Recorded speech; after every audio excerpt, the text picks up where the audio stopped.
कभी खेतीबाड़ी को सबसे फायदेमंद व्यवसाय माना जाता था, लेकिन आधुनिकता की चकाचौंध में युवाओं को खेतीबाड़ी भा नहीं रही है। लेकिन सच यही है कि खेतीबाड़ी आज भी किसान परिवारों के लिए फायदेमंद साबित हो रही है। मशीनरी के दौर में उन्नत प्रौद्योगिकी आते ही सब कुछ बदल गया है। आज भले ही हर कोई खेतीबाड़ी से मुंह फेर रहा है, लेकिन इस दौर में भी कई किसान आज भी अपना पसीना बहाकर बंजर जमीन को उपजाऊ बना रहे हैं, जो अब सोना उगल रही है। ऐसे मेहनतकश किसानों ने न केवल सफलता की इबारत लिखी, बल्कि उन लोगों को भी आईना दिखाया जो खेतीबाड़ी को घाटे का सौदा मानकर इससे किनारा कर गए हैं। जी हाँ, हम बात कर रहे हैं विकास खंड गगरेट के अंतर्गत नकडोह गांव के प्रगतिशील किसान केजी पाराशर की, जिन्होंने बंजर जमीन को आबाद ही नहीं किया, बल्कि अपनी मेहनत से समाज को प्रेरित करने के साथ नौकरी की चाह पाले बैठे युवाओं को भी आत्मनिर्भरता की राह दिखाई है।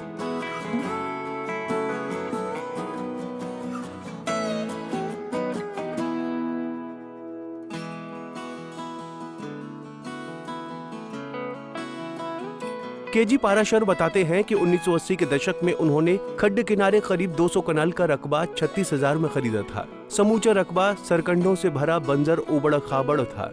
उस समय इस जमीन पर खेतीबाड़ी करना महज कल्पना से ज्यादा कुछ नहीं था। धीरे धीरे उन्होंने इस जमीन को न केवल समतल किया, बल्कि पत्थर कंकरों को हटाकर इस जमीन पर मिट्टी डाली और खेत बनाने के उपरांत इस जमीन पर खेतीबाड़ी करना शुरू कर दिया। केजी पाराशर के मुताबिक जब उन्होंने इस जमीन पर खेतीबाड़ी शुरू की तो सिर मुड़ाते ही ओले पड़ने जैसी समस्या से उन्हें भी रूबरू होना पड़ा। जंगली जानवरों से लेकर बेसहारा गौवंश ने कोई फसल तैयार नहीं होने दी। इस समस्या से निपटने के लिए उन्होंने पूरे क्षेत्र की तारबंदी करके सुरक्षित किया, जिसके उपरांत उनकी मेहनत रंग लाने लगी। केजी पाराशर का कहना है कि उन्होंने विपरीत परिस्थितियों से जूझने के बावजूद भी कभी हार नहीं मानी। काफी लंबे अरसे तक वो साथ में 12 महीने बहने वाली खड्ड से फसलों को सिंचाई करते रहे। जब फसलों की पैदावार बढ़ने लगी तो इफ्को के द्वारा करीब 3 लाख की लागत से खड्ड के बहते पानी को सिंचाई के लिए उपयोग में पूरी तरह से लाया गया, जिसके उपरांत एक अन्य वाटर टैंक का निर्माण करके सोलर प्रोजेक्ट के माध्यम से सिंचाई की व्यवस्था सुचारू रूप से की जा रही है। विद्युत बोर्ड से सेवानिवृत्त एसडीओ एवं अग्रणी किसान 72 वर्षीय केजी पाराशर के नकडोह स्थित गंगा यमुना फार्म में आज न केवल गेहूं, मक्की, चावल व गन्नों की रिकॉर्ड पैदावार निरंतर हो रही है, बल्कि इस फार्म में आंवला, आम, संतरा, गलगल, नींबू, लौंग, हींग, इलायची, अनार, हरड़ सहित करीब 500 औषधीय व फलदार पौधे हैं। पाराशर का कहना है कि किसान परिवार परंपरागत फसलों के बजाय अगर हल्दी, अदरक, जिमीकंद की पैदावार करें तो इससे ज्यादा उत्पादन के साथ जंगली जानवरों, बेसहारा गौवंश से भी कम नुकसान होता है। केजी पाराशर ने युवाओं को प्रेरणा देते हुए कहा कि युवाओं को निराश होने की आवश्यकता नहीं है। किसी भी क्षेत्र में की गई मेहनत कभी बेकार नहीं जाती। सरकार कृषि क्षेत्र में सुविधाएं प्रदान करने के निरंतर प्रयास कर रही है। अगर सरकार युवाओं को कृषि क्षेत्र से जोड़ने के लिए व्यापक स्तर पर प्रयास जमीनी स्तर पर शुरू करे तो एक बड़ा बदलाव हो सकता है। मैं KG Parashar, retired SDO from electricity board. ये जो फार्म नजर आ रहा है, ये जमीन मैंने 1980 के दशक में 200 कनाल के करीब तकरीबन 36,000 रुपए में खरीदी थी। और ये खड्ड थी, बेला था।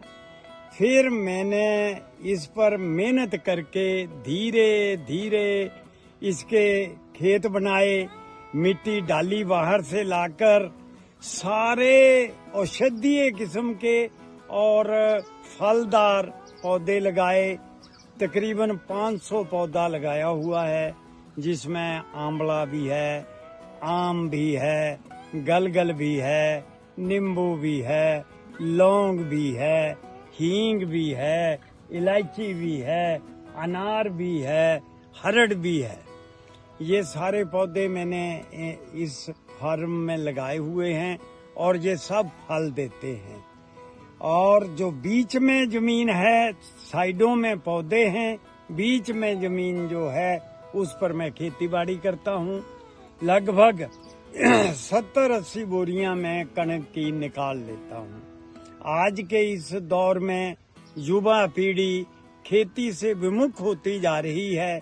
मैं सिर्फ यही दिखाना चाहता हूँ कि मेहनत करो तो किसी भी चीज में लॉस नहीं हो सकता, चाहे कोई भी काम हो। कहा भी गया है, उत्तम खेती मध्यम व्यापार, नखिद्ध चाकरी कर न गवा।